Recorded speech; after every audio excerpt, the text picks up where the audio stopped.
Imagine ton mec, il s'habille chez Zara. Cuisine. Genre ton mec, il va chez Zara déjà pour s'acheter des habits, il va dans le rayon homme. Imagine, tu fais un TikTok, t'as la moitié d'un habit sur toi, t'es là, t'es toute nue, t'es là, tu parles des gens qui vont aller s'acheter des vêtements chez Zara. Brutal. Imagine, t'es là, tu critiques un homme qui va s'acheter ses vêtements par ses propres moyens, avec son propre argent, alors que t'habites encore chez tes parents, et c'est tes parents qui te payent tes vêtements. Imagine, tu critiques un homme qui s'habille chez Zara, alors que tu t'habilles chez Shein de la tête aux pieds. Non mais vraiment, imagine juste. Imagine, t'es là, tu dis ouais, les mecs, c'est plus comme avant, et ton seul combat, c'est de savoir s'il s'habille chez Zara ou pas.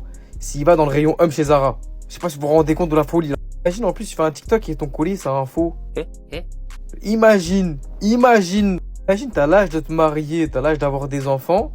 T'es là, tu fais des TikTok gênants comme ça, t'appuies sur publier pour critiquer les gens qui s'habillent chez Zara. Non, vraiment, changer de combat, on en a marre. Déjà, il y avait l'épisode des red flags, on en avait marre. Vous nous avez fatigués, vous nous avez lessivés.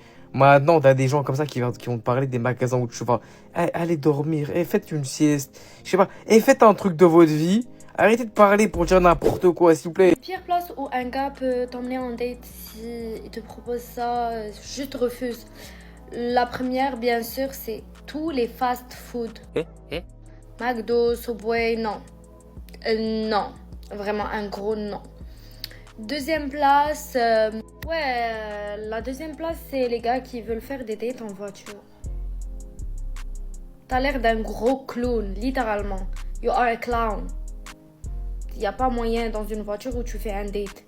Troisième et pire place, c'est au cimetière. Les gars bizarres, je vous comprends pas parce que j'ai une pote à moi. Un gars lui a dit viens, notre premier date ce sera cimetière. Mais c'est quoi ça? Mais c'est vraiment... Ah ouais, aussi billard. T'es malade? Premier date quoi? Billard? Cimetière? Vous êtes vraiment des malades les gars qui disent ça, vraiment.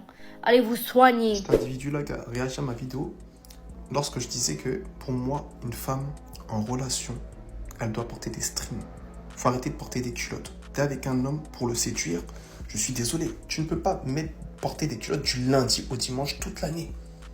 Hein? Que tu le veuilles ou non, lorsque tu portes des culottes, au bout d'un moment, ton homme commence à dévier de l'œil. Hein? Il faut être excitante, il faut être attirante aux yeux de son homme. Comment tu peux tout le temps être là, porter des culottes du lundi au dimanche? J'avais dit ça. Ce petit bonhomme-là, qui est visiblement né hier, qui connaît absolument rien du tout aux relations homme-femme, veut ouvrir son bec. Tu veux ouvrir ton bec? Eh ben, il n'y a pas de souci. Moi, je vais te replacer. Toi, ça se voit que tu ne connais rien du tout. Tu ne connais absolument rien. Oui, les femmes peuvent porter ce qu'elles veulent. C'est elle, oui, c'est elle. Mais je suis désolé, quand tu es en relation, il faut faire minimum plaisir à ton homme. Hein? Toi, tu ne connais rien du tout aux relations. Ça se voit, t'es perché. T'es là, tu fais le mec choqué. Oui, il faut pas écouter. Tu connais quoi? Hein? Si les femmes t'écoutent, je te dis la vérité, tous les couples, ok, tu vas les conforter dans leur choix de porter des culottes du lundi au dimanche, toute l'année, mais je peux t'assurer que l'attraction que leurs hommes auront envers elles n'existera pas. Je te le dis. Continue à écouter ce petit bonhomme-là. Il connaît rien. Il est né hier. Hein? Il est né. Je dois avoir 10 ans de plus que lui. Facile. Il est là, oui, les femmes, portez ce que vous voulez. Mais il connaît quoi, lui? Tu connais quoi, toi? Tu connais rien du tout. Donc, mesdames, portez des strings. Hein? Celles qui ne portent pas de strings, portez des strings. Séduisez vos hommes. Je te dis la vérité. Lorsque tu portes des culottes tout le temps, l'attraction diminue drastiquement. L'homme, il te voit plus pareil. L'attirance, il ne viendra plus jamais vers toi. Lui, il est né hier, il connaît rien du tout, il ouvre son bec. Tu connais même pas les femmes. Tu connais les femmes, toi? Je ne dis pas que les femmes ne peuvent pas porter ce qu'elles veulent. Elles peuvent porter ce qu'elles veulent. Il n'y a pas de souci avec ça. Mais je m'adresse à celles qui ont pour habitude de mettre des culottes à chaque fois. Hein? En relation, que tu le veuilles ou non, que ça te plaise ou non, ça casse un truc dans la séduction, dans l'attraction, que l'homme peut avoir à l'égard de sa femme. C'est tout. Voilà. Maintenant, quand on ne connaît rien, qu'on ne connaît absolument rien du tout, hein, tu ne maîtrises pas le sujet, petit. Reste à ta place.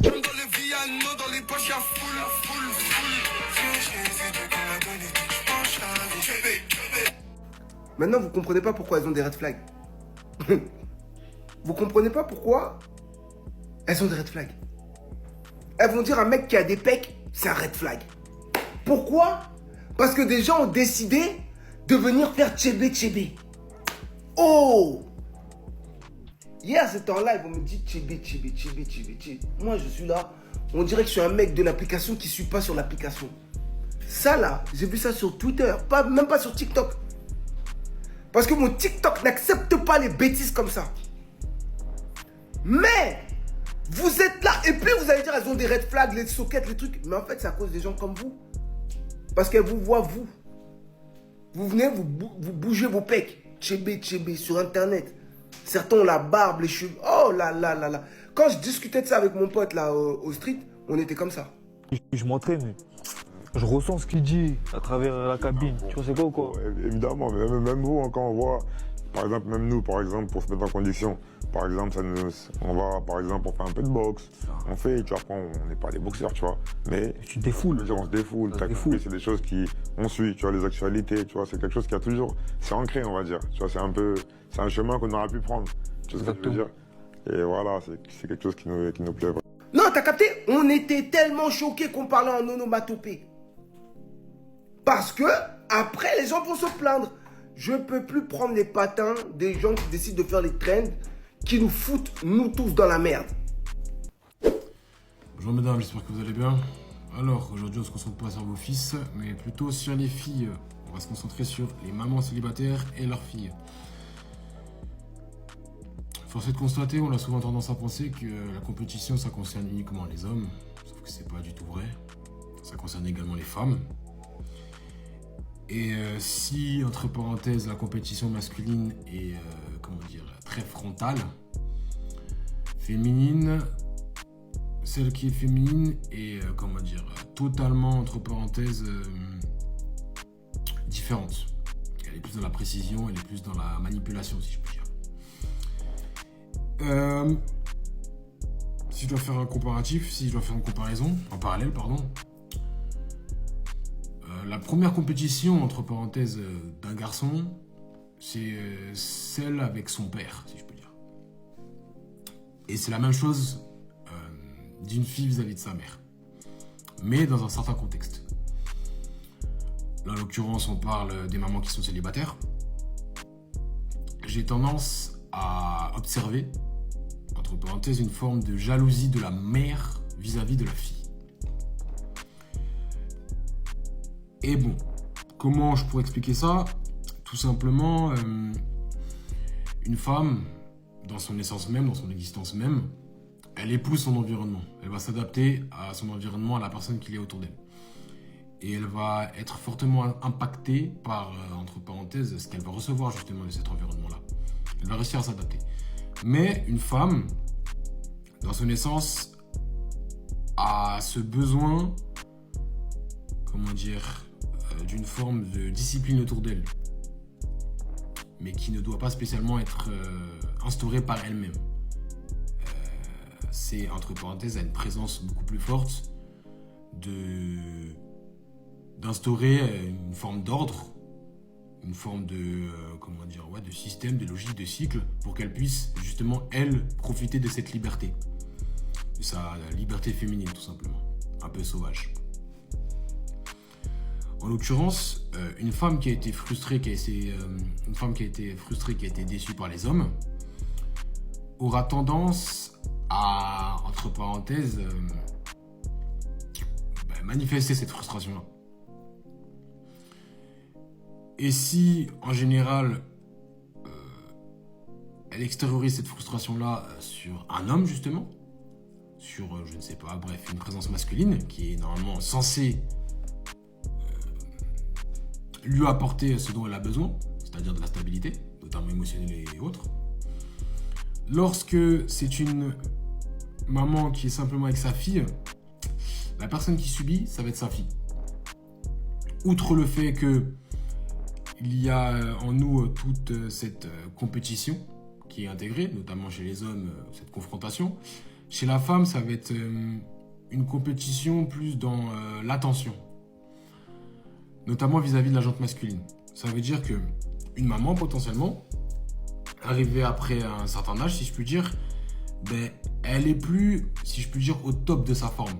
C'est-à-dire, elle va pas non plus avoir l'attention masculine comme elle avait auparavant, si je puis dire. Parce que le temps est ce qu'il est et que elle attire moins, tout simplement.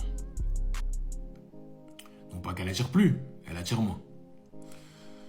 A contrario, sa fille, est potentiellement au top de sa forme. Cela signifie qu'elle, elle attire l'attention des hommes. Et comme j'ai pu dire, une femme s'adapte et épouse son environnement.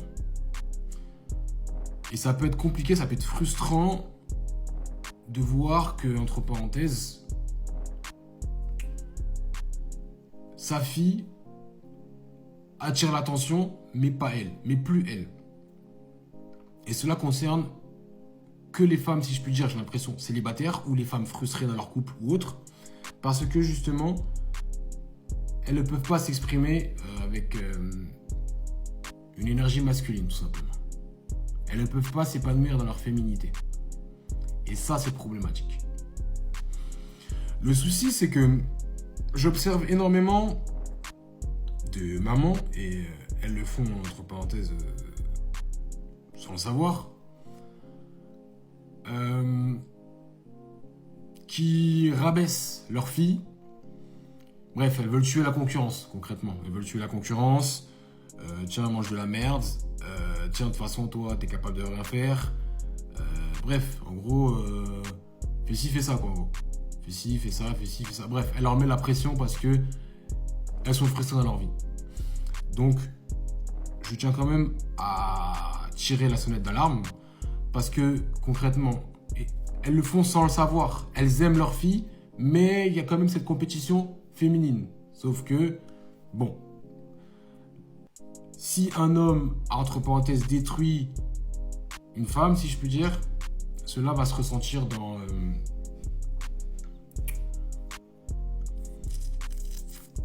sa relation avec sa fille, tout simplement.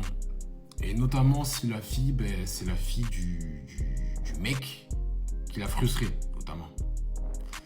Donc, mesdames, faites attention à vos relations, entre parenthèses, avec vos filles, aussi avec vos garçons, parce que la frustration masculine crée énormément de choses, notamment vis-à-vis des enfants. C'est souvent les enfants qui en pâtissent, donc faites attention, mesdames, tout simplement. Voilà, quoi. Merci à vous. Toutes les femmes hétéros qui disent qu'elles n'ont pas besoin d'hommes dans leur vie, c'est qu'on vous a pas bien baisé. Et quand je vous dis bien baisé, c'est bien baisé, voilà. On t'a pas soulevé dans toutes les pièces de ta maison, t'en as pas redemandé encore. Et tes fesses n'ont pas été marquées, voilà. Franchement, elle a dit une dinguerie de fou. Mais c'est tellement réel. Vous commencez à me connaître maintenant. Je ne peux que valider ses arguments. Je ne peux que valider sa vision. La vision de cette femme. Elle a raison. Mais en vrai, je la rejoins de fou. Je comprends totalement sa vision. Maintenant, je vais vous dire, en tant qu'homme, c'est pareil pour nous. On se dit quoi? Quand on a connu une partenaire avec qui le cardio nocturne, c'était un niveau expert. Niveau coupe du monde, vraiment. 6 étoiles dans GTA. La dinguerie. Une dinguerie de fou, tu vois. À la fin du bail, là, quand on a fait ce qu'on avait à faire, on s'est envoyé de fou. Et là, je suis hors service et je me dis, ouais, là, franchement, pour ce qu'on vient de faire, c'est sûr que je vais aller en enfer. C'est sûr, aucune confession ne pourra me sauver. C'est sûr que je vais aller en enfer, un aller simple, première classe. Quand tu te dis ça, tu sais que c'est un level de dingue. Mais à ce moment-là, tu sais très bien aussi que tu ne pourras pas t'en passer. Oui, tu ne pourras pas t'en passer. Quand toi, un mec, te fait chanter a cappella toute la night, quand t'as connu ça, arrête de mentir, tu peux pas dire que tu peux te passer des hommes. Ben pour nous, c'est pareil. Quand on a connu ça, non, on peut pas se passer des femmes. Faut être honnête à un moment donné. Arrêtons. Arrêtons de faire semblant. Quand c'est comme ça, tu peux pas revenir en arrière. En plus, le pire, c'est ça, c'est quand t'as connu une partenaire comme ça, tu ne peux pas revenir en arrière parce que tu sais ce que c'est. Tu sais ce que c'est la puissance du bail, la puissance du truc. Donc oui, arrêtons d'être mauvaise langue. Hein? Vous avez besoin de nous. Et on a besoin de vous. Hein? Restez concentrés dehors, ça peut être très très méchant et très très vilain. Alors messieurs, moi je vais parler des hommes, l'apparence des hommes, parce qu'il y a beaucoup d'hommes sur internet, quand je les entends, ils veulent une femme comme ça, qui se fasse aller, qui soit belle, qui soit pas trop vieille, que si, que là, enfin un bazar, un vrai catalogue, hein, oui. Ah oui, ils font les catalogues, les messieurs. Mais alors, quand je vois ce genre d'homme, ben monsieur, je vais vous dire un petit peu. C'est bien hein, d'avoir des critères. Mais est-ce que vous vous êtes regardé?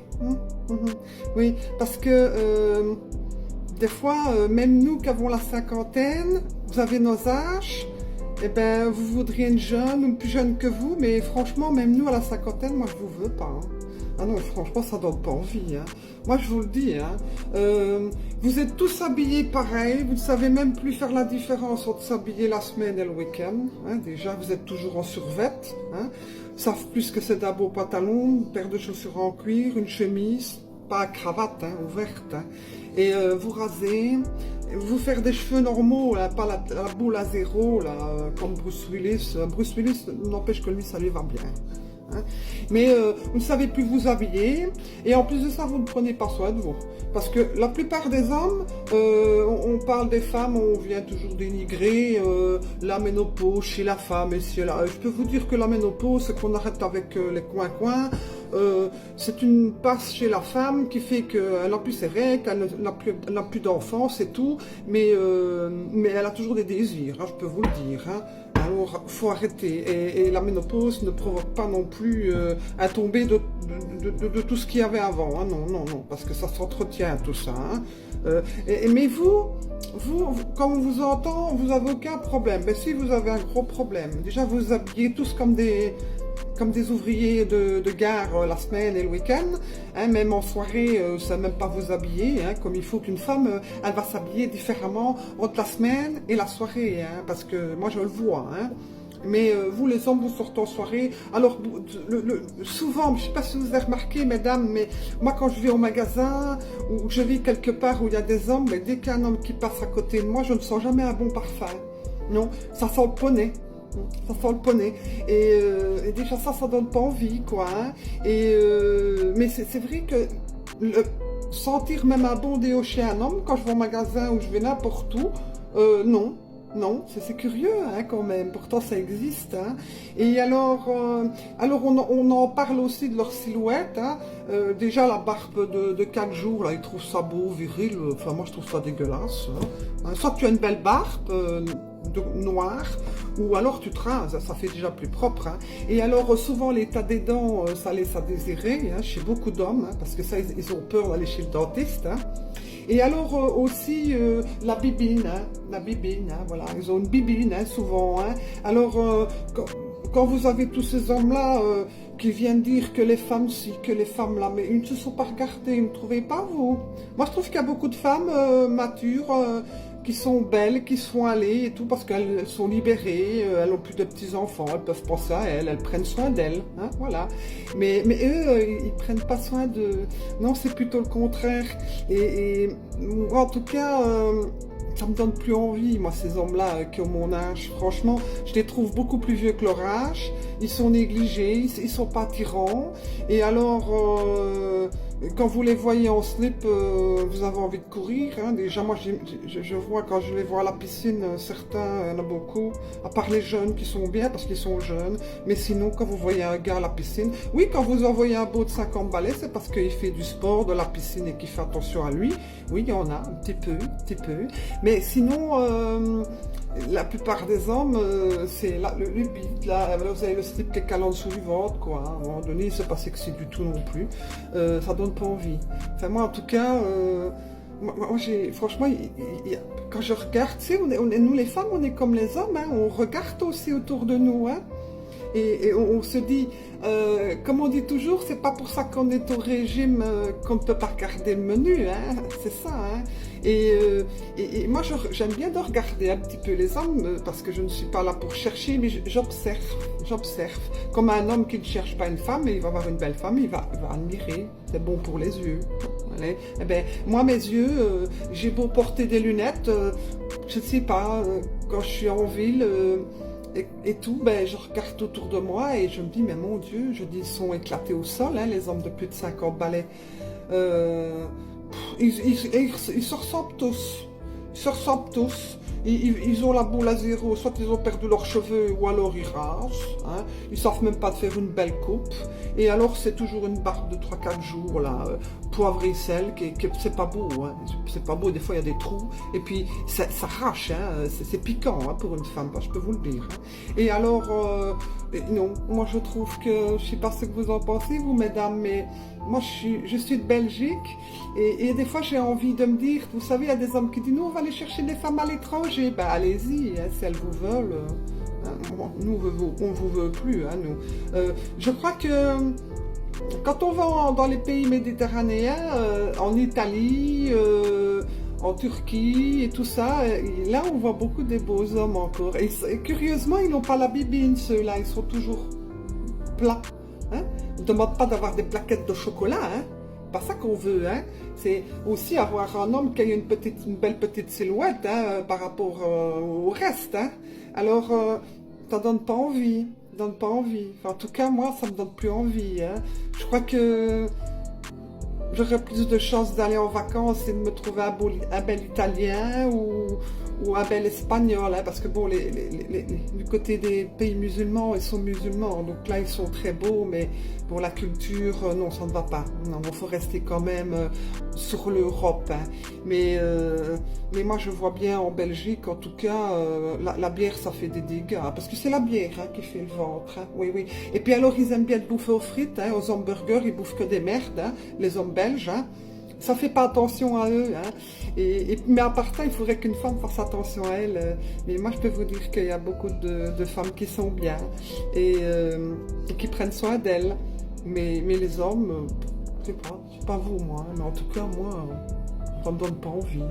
L'homme n'est pas fait pour la beauté, il est fait pour la force. Un visage agréable peut attirer les regards, mais seule la force commande le respect. La beauté se fane avec le temps. La puissance, elle, grandit avec la discipline. Le monde ne se souvient pas des hommes pour l'élégance de leurs traits, mais pour ce qu'ils ont enduré, ce qu'ils ont conquis et la manière dont ils sont restés debout quand les autres tombaient. Un homme faible, peu importe la perfection de son visage, est jeté comme un ornement fêlé, oublié, laissé derrière. Mais un homme fort, même marqué, abîmé, silencieux, devient un pilier pour les autres. Ne gaspillez pas votre énergie à courir après un joli reflet dans le miroir. C'est un jeu d'enfant ou une distraction pour ceux qui fuient leur potentiel. La valeur d'un homme ne se mesure pas à son reflet, mais à sa résolution, à la netteté de son esprit, à la force brute de sa volonté. Les trônes ne vont pas au beau, ils vont au solide. Et dans la mémoire de l'histoire, personne ne demande à quoi vous ressembliez. On se souvient uniquement de ce que vous avez accompli. Si vous voulez renforcer votre volonté, reprendre le contrôle de votre esprit et devenir inébranlable, lisez l'esprit inébranlable. Ce n'est pas un livre, c'est un rappel de ce que vous êtes censé devenir. Ah, il est en dehors du port. Où? Bah, il est parti pour la nuit et il revient demain après-midi. Ah, really? Il revient? Oui. Ah, tant mieux. Merci beaucoup.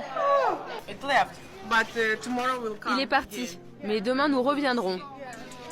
On aura une seconde chance.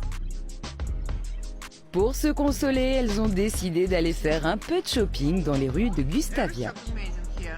Tous les magasins sont dingues ici.